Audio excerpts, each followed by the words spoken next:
Hey everybody, final thoughts time for Lanterns, which is a very sweet, very charming little abstract game. Plays very, very fast and is hugely popular. This has been a very, very big hit for French publisher Madigo, and I believe it got brought out in the States by Renegade Games, if I recall correctly. I know it's been very, very popular, and with good reason.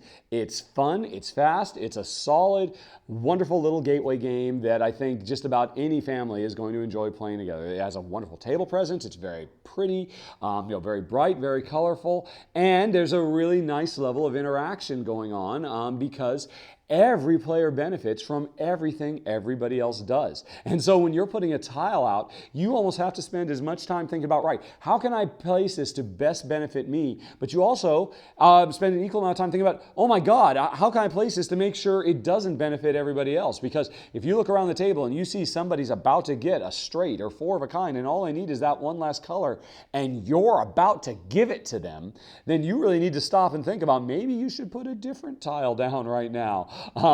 Because you're really the one that's trying to chase after that, and you're just one tile away, and you don't want to give it to them.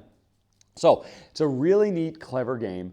I think it's definitely going to be better at the full 4-player count than 2, because as a 2-player count, what basically happens is, you get to take your turn more often, of course, because there's only one other player before it comes back to you. But by the same token, when you're playing with 4-player game, by the time it comes back around to you, you will have gotten 3 other cards from other players. And I think the more that's going to be happening, the more you're getting this income that's outside of your control, that gives you more to think about, the more interesting the puzzle becomes. This game, as a 2-player game, becomes much more strategic because you can actually start making a lot of plans. Okay, this turn I'm going to put this tile, and then next turn I'll put this tile here, and you have a pretty good chance of pulling that off because there's only one other player who's going to change the board in between. Whereas with 4 players, it becomes more tactical, of course, because the board might change radically by the time it comes back around to your turn.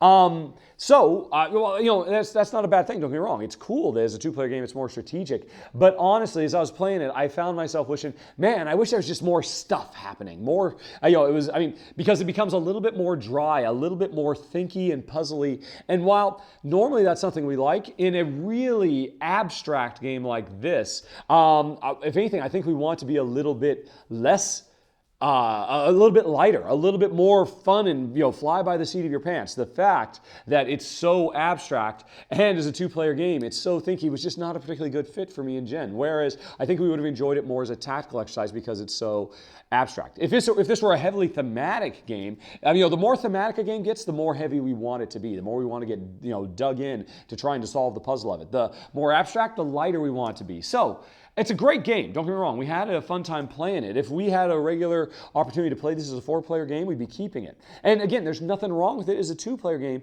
if you're looking for something that becomes a little bit more chess-like in its behavior and a little bit less freewheeling. So that's it, folks. That is Lanterns, and thanks for watching. Now, if you have any questions, comments, concerns, as always, please let me know. Apologies for your goofs I made. Apologies for this